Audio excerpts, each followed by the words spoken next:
Hello, this is Belinda Burleson. I'm an elementary school counselor. Today I'm going to read from What to Do When You Worry Too Much, A Kid's Guide to Overcoming Anxiety by D- Dawn Huebner, Ph.D.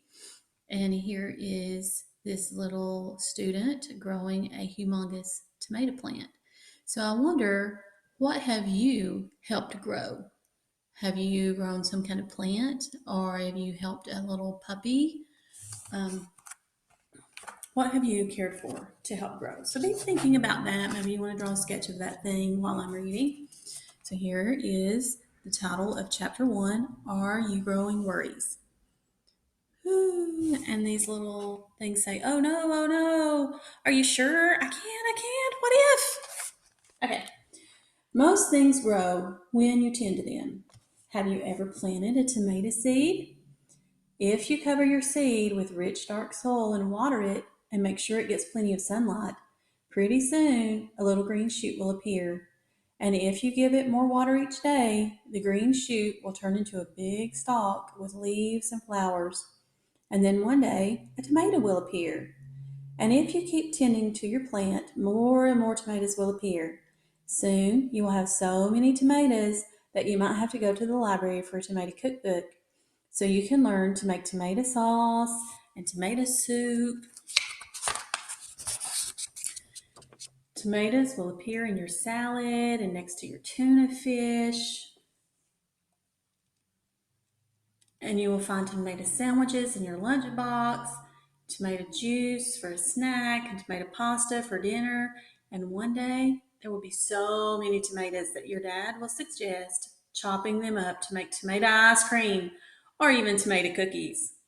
Now, all of those tomatoes will have come from one little seed that you planted and tended to every day. She is overwhelmed with all the tomatoes. Did you know worries are like tomatoes? No, you can't eat them, but you can make them grow simply by paying attention to them. Many children tend to their worries, even though they don't really mean to.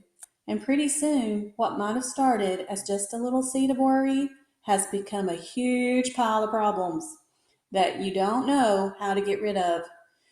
If this has happened to you, if your worries have grown so big that they bother you almost every day, then this book is for you. The bad news, as you know, is that worries can grow pretty fast and they can cause a lot of trouble.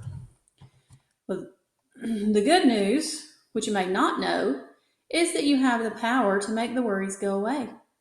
You do. Keep reading and you will learn how.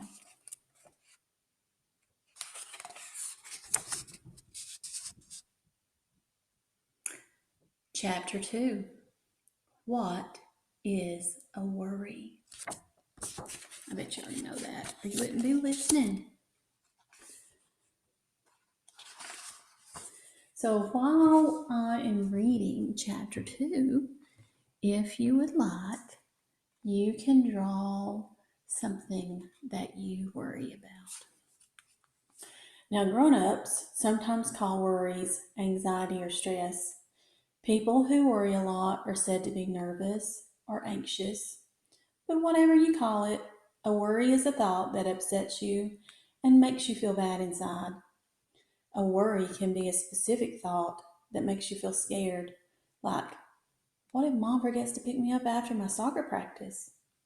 Or it can be more general, like a fluttery, sick feeling in your stomach every day before school, even though you aren't quite sure what is upsetting you.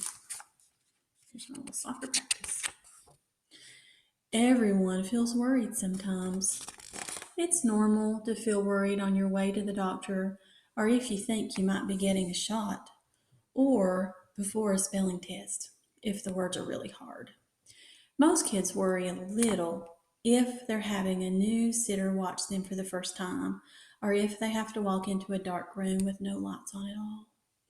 And lots of worries don't make sense, like worries about monsters which don't really exist or worries about no one liking you, when you know that kids play with you every day.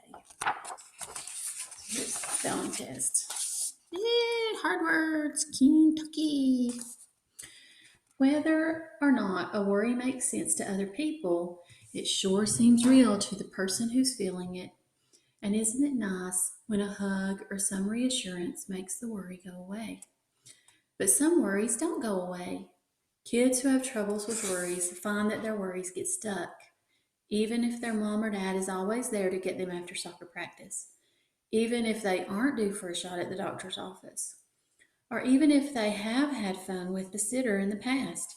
The worries just go on and on. Here he's trying to squash his worry.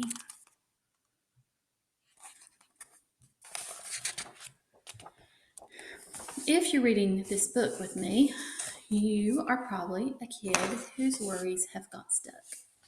You probably have worries that other people don't quite understand, and your worries probably last longer than other people think they should. People probably say, "Don't worry about it," all the time, but it isn't easy for you to just stop worrying. It isn't easy, but it is possible. Once you learn a little more about worries, you'll be ready to start working on making your worries go away. I wonder what she's doing to help make her worries go away. So that gets us through chapter 1 and chapter 2. I will post the other chapters in a separate video.